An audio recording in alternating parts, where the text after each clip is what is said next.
Hi Matthew. Hello, Molly. So would you like to tell me about your journey with all the different diets Oh and God, dietary choices that you've made throughout your life? man, as I just call myself like a health optimist, but quite frankly, the people I'm around right now, I don't even know what level I am comparatively to some of the people I'm surrounded by, which makes me feel great.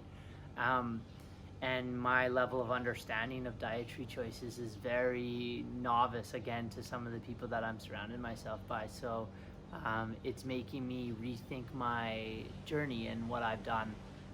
But I basically have been growing up around like meat on every meal or every dinner meal, and then um, got into health about age 21 ish, I'd say, or 22, and started.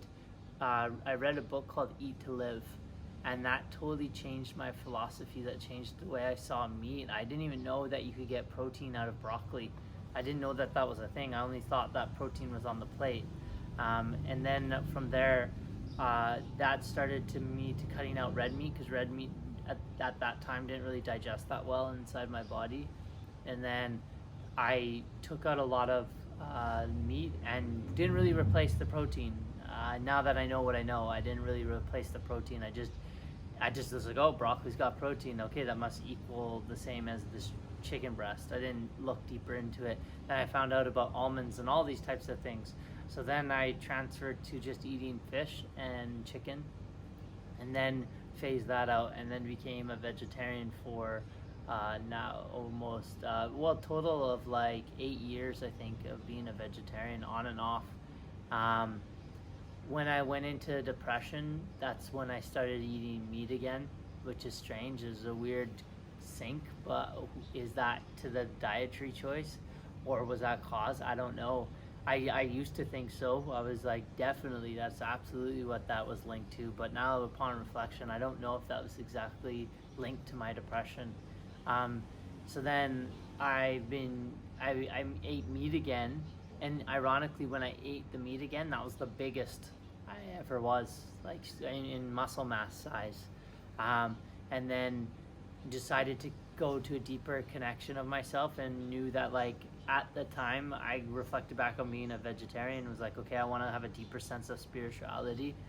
So I cut out meat, and that felt really good. And eggs, and I was eating beans and rice and eggs, a lot of beans and rice and eggs, which was really good at the time. And but always struggled to like fully put on size, like size the way that I see a lot of guys that I admire, like bulking size.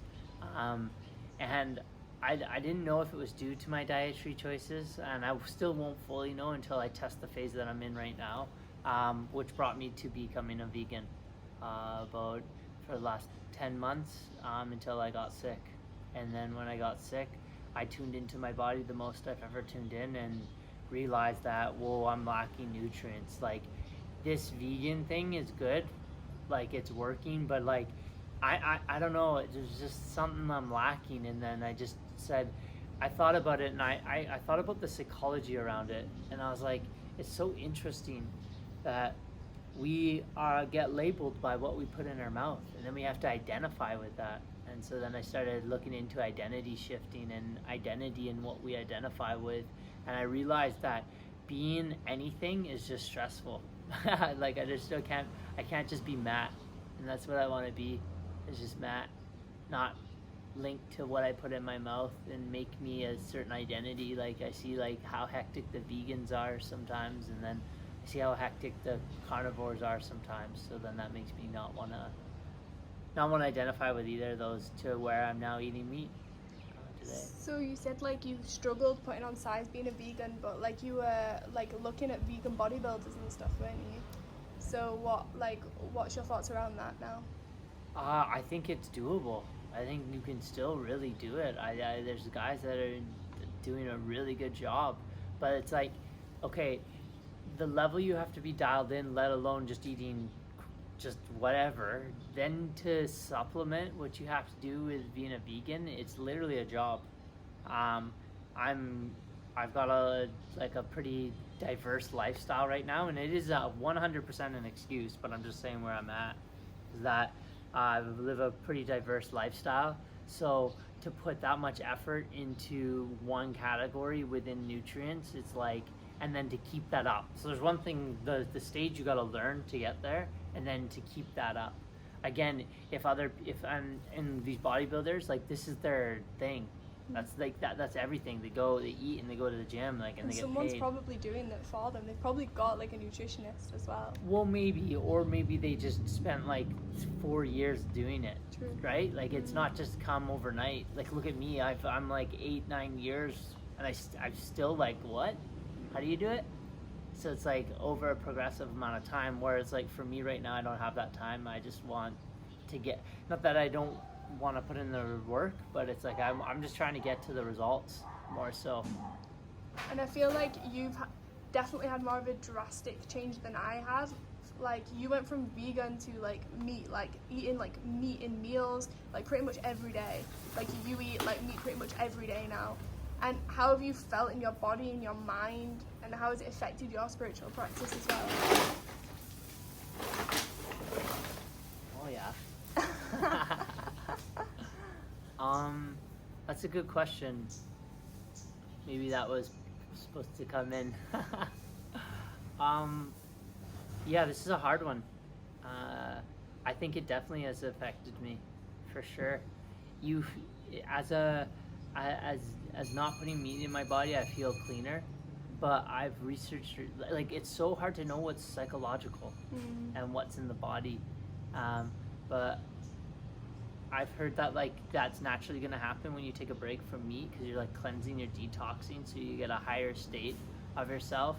I contemplate why does India, like one of the most spiritual places on the planet, don't eat meat? But then I look at the body shapes and the body types, and it's like they don't have the body that I want. So it's hard, and it's hard to know if eating meat has been affected, or if it's just my state of consciousness by having to working the business, which requires me to be online. So I don't know. I don't fully know. The way I would know is if I was to just be able to go into the jungle again. That's like the time that I was able to isolate all things, because it's just like I didn't need to work, I didn't need to do anything, I just was in the jungle. So it'd be nice to like 2 weeks, and I don't even think that's long enough, but like an extended period of time, and try being vegetarian, try being eating meat, and noticing the differences. But in my spiritual practice, it's hard to tell if it's just meat. I don't know, because right now I don't feel as spiritually. I'm the most in tune I've ever been, but I'm not the most spiritually connected that I've ever been. But it's not really my focus this phase of my life. I was going to say, like, just to wrap it up, what would you say that it is that you want, and how is what you want related to your diet? That's a good question. Right now I'm for like total health wellness. So that means flexibility, mobility, strength, size, aesthetics, all of it, the whole thing, on top of feeling is the most important, is feeling good.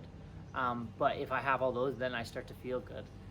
So right now, spirituality is kind of like parallel with it. It's not one or the other, it's just all of it. So with the meat and eating dietary choices, I'm just testing. I'm literally just testing. I feel it's challenging for people because they get identified with eating, and it removes the ability for them to test. Like, what if I just want to be vegan today? Or this moment I'm a vegan, I just want to eat a vegan meal. Or at this moment I'm a carnivore, I just want to eat carnivore. It's just like, I prefer that. I prefer the freedom over whether this makes me spiritual, not spiritual, higher, not. I just like that freedom. I can be what I want at any moment. And so that's kind of what I've come to with this. I call it food religion. It feels like it's become like a religion. And it's crazy to think that even till this day in 2020, we still don't know what is fully healthy for the body. There's not like a guarantee this supplement does this does that. It's like, it's still like, there's so many different schools of thought. and we all have a body, and we all have to eat 3 times a day, and we do it. Arguably, I eat twice a day, but for the rest of our life, and we still don't know fully. So I don't know. I'm just testing. Thank you.